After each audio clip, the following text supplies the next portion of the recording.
Au Cameroun, berceau de nos ancêtres, va debout et jaloux de ta liberté.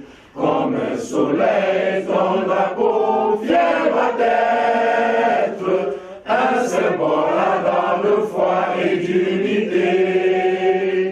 Que tous les enfants du nord au sud, de l'est à l'ouest, soient tout amour, le service que ce soit leur seul but, pour remplir leur devoir toujours. Chère patrie, terre chérie, tu es notre seul et vrai bonheur, notre joie, notre vie, à toi l'amour et le grand honneur.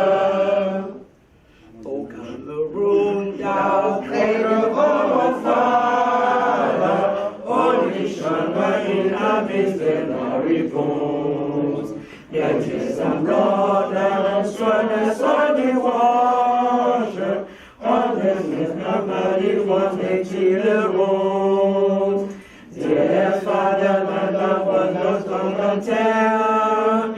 How can we ever pay thy due?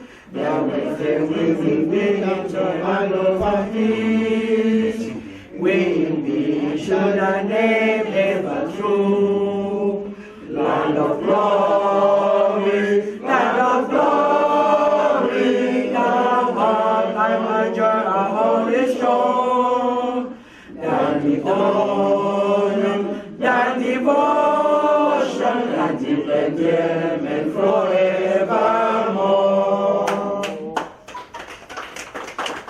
Ladies and gentlemen, my fellow Cameroonians, my fellow fighters for freedom in Cameroon, in 2 days we have been marching because we have a message, a powerful message to send out.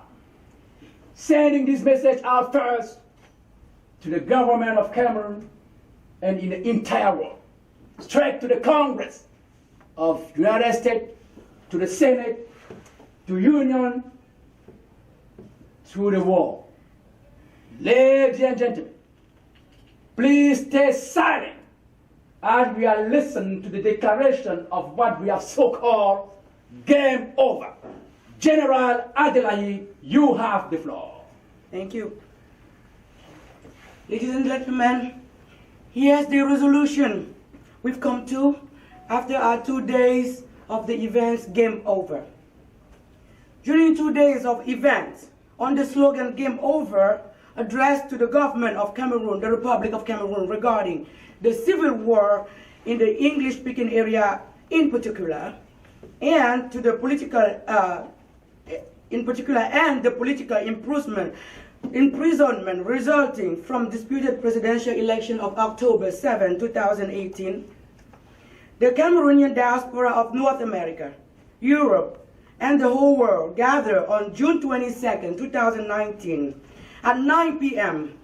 in a conference evening after demonstrating in front of the U.S. Congress and in front of the White House on this day of June 22nd, and adopted a declaration which can be summarized as follows. Cameroon suffers from the poor governance of a bad state called the Republic of Cameroon, whose constitution centralizes all powers in the hands of President Paul Biya and his supporters, to whom the executive power, the judiciary, and the legislature are subjected, and who abuse it to deprive the country of the necessary investments and public services, to steal and systematically divert almost all tax revenues, keeping Cameroon under the burden of foreign debt, confiscate power for more than 36 years through an electoral law that promotes fraud.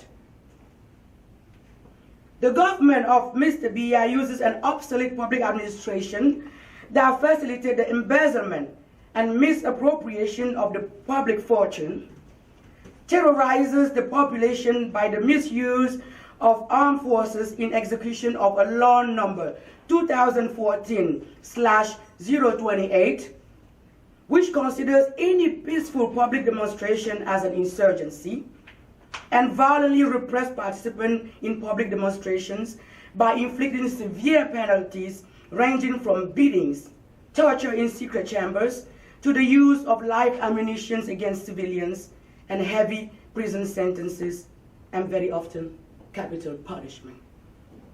In fact, the government chose to turn its back on an inclusive dialogue to wage war on the English-speaking people.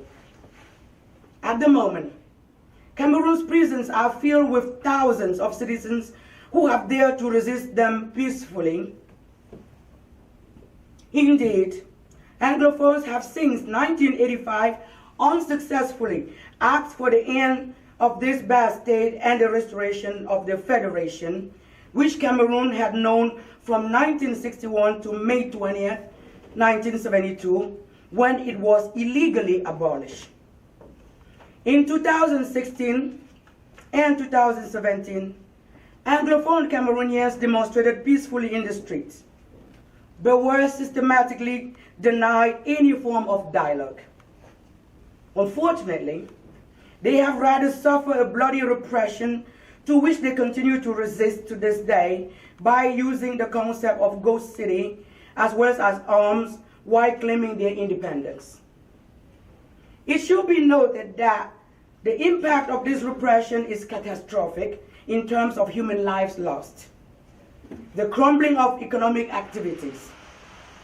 Cameroon now has millions of refugees and IDPs, standing for internationally displaced people. Villages, markets, schools, and hospitals are set on fire.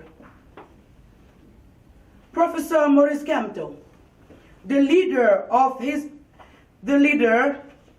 the main opposition party and his coalition that won the 2018 electoral election that took place on October 7, is still claiming their victory to this day. Hundreds of them and their supporters are still incarcerated despite calls from the international community and the Cameroonian diaspora for their unconditional release. Leaders of the English-speaking community, such as Sissoko Ayub Tabe, with thousands of English-speaking protesters and activists, are still held in jails and tried by military courts as terrorists for defending their rights. In view of the above, we Cameroonians and Cameroonian diaspora thank the U.S. administration, the U.S. Congress, and the European Parliament for their support to the Cameroonian people, victim of this government and the poor state of Cameroon. We ask the latter to show its willingness to dialogue in an inclusive way by withdrawing its troops from the war fronts in English territory and by sending them back to their barracks where they were before the peaceful protest of Anglophones at the end of 2016. By releasing all political prisoners and by annulling Article 2 of the so-called anti-terrorist law number 2014/028. The Cameroon diaspora calls on the United States to send non-governmental organizations and a force of intervention and protection of civilian populations in English-speaking Cameroon. For the sake of neutrality and protection of the parties involved, we wish that the dialogue be held in a neutral place, such as the United Nations headquarters or the African Union. That the mediators are committed, on the parenthesis, under the supervision of the United Nations, by the United Nations and the African Union, and that the parties to the dialogue are the government of the Republic of Cameroon, the English-speaking separatists, the English-speaking and French-speaking diaspora, Professor Maurice Kamto, and members of his winning coalition who are still claiming their stolen victory in the elections of October 7, 2018, and the Federalist Organizations of Cameroon. We recommend that the La Republic government consider that the 1986 Constitution and its institution be abolished, and that the Federal Constitution of September 1, 1961 be enforced for a temporary period of about 2 years, non-renewable, during which the Constitution will be amended to give the Cameroonian people the opportunity to create a new Cameroon. This temporary period will be framed and led by the parties who took part to the dialogue. The Cameroonian diaspora warns the government of the Republic of Cameroon that if it does not accept the dialogue with the English-speaking resistance fighters and the other parties mentioned, such as Professor Maurice Kamto as his winning coalition, to get rid of the law 2014/028 in its Article 2nd, if it does not release political prisoners and does not implement a ceasefire in the English-speaking zone within a reasonable period of 3 months, it will engage the Game Over movement on Cameroonian soil and deploy all the power it can to support the Cameroonian people in all their efforts to get rid of this bad state, the Republic of Cameroon, so that the people of Cameroon can continue their path toward federation, peace, development, and the process of building a prosperous and democratic Cameroon. We Cameroonians of the diaspora today gather as one man in this declaration, affirm our determination everywhere in the world to pursue this fight until the birth of a true rule of law in Cameroon. We therefore remain committed to this supreme cause. We pray to God, our ancestors, our people to commune in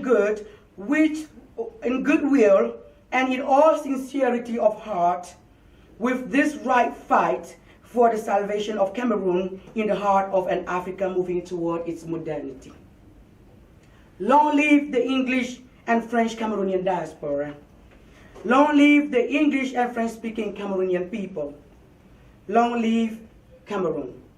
Dated this day, June 22nd, 2019, in the city of Silver Spring, the state of Maryland, United States of America. Ladies and gentlemen, let's applaud for this wonderful